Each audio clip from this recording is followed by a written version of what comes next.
बिल्कुल, सबसे पहले मैं आपको तस्वीरें दिखाना चाहूंगा। सुबह की आप देखिए कतारें की जो शुरुआत है वो यहां पर हो चुकी है पोलिंग बूथ के अंदर, और अब लोगों ने अपने मत को जो है वो यहां पर पोल करना शुरू कर दिया है। और सुबह सुबह का वक्त है और अब कतार देखिए, इससे अंदाजा आप लगा सकते हैं कि कितना उत्साह इस बार लोगों के अंदर यहां पर देखने को मिल रहा है। पिछली बार 57% वोटिंग हुई थी और इस बार लोग जो है वो कहां तक इस आंकड़े को लेकर जाते हैं, ये सबसे ज्यादा दिलचस्प होगा। और वाराणसी सबसे हाई प्रोफाइल सीट है। सर, सुबह सुबह आए वोट करने के लिए, क्या मुद्दे हैं इस बार की बनारस की जनता के? ठीक है सर, इस बार बनारस की जनता के क्या मुद्दे हैं? सुबह सुबह आप वोट करने आए। कोई मुद्दा ही नहीं, मोदी जी ने इतना विकास किया है। सर, इस बार किस मुद्दे को लेकर आप लोग वोट कर रहे हैं? कोई भी मुद्दा नहीं है, विकास हो रहा है, विकास के हिसाब से वोट दिया जाएगा। ठीक है सर, सुबह सुबह आए हैं, वह कतार में लगे हुए हैं, हम देख रहे हैं लोगों के बीच बहुत रुझान है बनारस में। इस बार आप लोग क्या सोचकर वोट दे रहे हैं? मोदी को देंगे। मैं किसे वोट दे रहे हैं, नहीं दे रहे हैं, ये मुद्दा नहीं है। मैं कहा आप लोगों का क्या मुद्दा है? विकास है और मोदी जी का कार्य बहुत बढ़िया अच्छा हो रहा है। विदेशों में भी नाम हो रहा है हम लोगों का, इंडिया वालों का। और क्या चाहिए? सारी चीज़ में तो ऊपर जा रहे हैं हम। जी जी, विकास, सुरक्षा, धर्म, संस्कृति। कुछ महिलाएं भी यहाँ पर आप देखिए, और हर वर्ग के जो लोग हैं, हर उम्र के जो लोग हैं वो आपको यहाँ पर दिखेंगे। और सबसे बड़ी बात यह है कि कतारें, चाहे मैं आपको इस पोलिंग बूथ की दिखाऊं, और उधर भी कुछ महिलाएं भी, जरा उनसे बात करते हैं। मैम, सुबह सुबह आप आई हैं मतदान करने के लिए, क्या मुद्दे हैं इस बार महिलाओं के बनारस को खासतौर पर अगर बात करें? कुछ मुद्दे, सारे मुद्दे तो सही है ही हैं, सब विकास तो हो ही रहा है। अब बोलने की जरूरत तो है ही नहीं हम लोगों को, देख ही रहे हैं। ठीक है सुमित, हम आपके पास लौटेंगे। क्या कहना चाहेंगे? सुबह सुबह मतदान करने के लिए आई है बनारस। प्रियंका इस वक्त हमारे साथ वहां से लाइव जुड़ गई हैं। वहां तो कम से कम मुझे लगता है कि ठंडक का माहौल। प्रियंका, भले ही सियासी पारा, हम आपके पास चुनावों यानी कि लोकसभा 2024 चुनाव का आखिरी वोटिंग फेज है। आज भारतवासियों द्वारा दिया गया एक एक वोट ये तय करेगा कि इस देश की दिशा और दशा क्या होगी।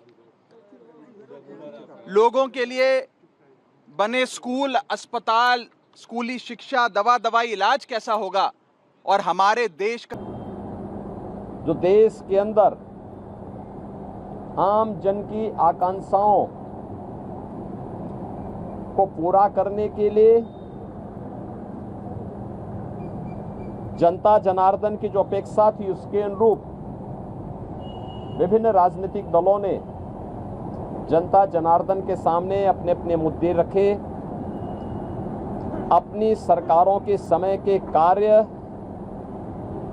और कारनामों को रखे। आज अंतिम चरण में 8 राज्यों के 57 सीटों पर मतदान हो रहा है। उत्तर प्रदेश की भी इन 13 सीटों पर, जो हमारी पूर्वी उत्तर प्रदेश में महाराजगंज, गोरखपुर, कुशीनगर, देवरिया, सलेमपुर, बलिया, घोसी, गाजीपुर, वाराणसी, चंदौली, मिर्जापुर, रावड़सगंज, ये सभी सीट्स हैं। इन सब पे इलेक्शन प्रारंभ हो चुका है। मौसम की विपरीत परिस्थितियों के बावजूद भी मतदाताओं ने जो उत्साह दिखाया है, मैं सबसे पहले उन सभी मतदाताओं के प्रति हृदय से आभार व्यक्त करता हूं जिन्होंने लोकतंत्र के प्रति अपनी आस्था को व्यक्त करते हुए भीषण गर्मी में, टेम्परेचर इस समय 50 डिग्री के आसपास जा रहा है, जो संभवतः कई वर्षों के बाद और कई दशकों के बाद इस प्रकार की स्थिति हम सबको देखने को मिल रही है। लेकिन इस सब के बावजूद भी जनता का उत्साह कम नहीं है, बल्कि वह और भी मजबूती के साथ देश के अंदर नई सरकार गठन करने के लिए सरकारों के कार्यों का, कुछ सरकारों के कारनामों का अवलोकन करते हुए आज उसका मूल्यांकन कर रही है और उसके अनुसार मतदान भी कर रही है। हमारा मानना है कि देश के अंदर जो समर्थन प्राप्त हो रहा है उसको ध्यान में रखते हुए हम कह सकते हैं कि 4 जून को जब जनता जनार्दन का फैसला आएगा तो देश के अंदर आत्मनिर्भर और विकसित भारत के लिए विरासत भी और विकास भी, गरीबों के प्रति संवेदना भी,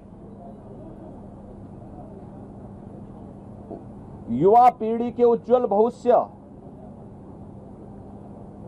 जिन लोगों ने और जिन पार्टियों ने, जिन सरकारों ने काम किया है, उसको पूरा आशीर्वाद प्राप्त हो रहा है और जनता को सुखद अनुभूति होगी, देश को सुखद अनुभूति होगी कि मोदी जी एक बार फिर से प्रचंड बहुमत के साथ सरकार बनाएंगे।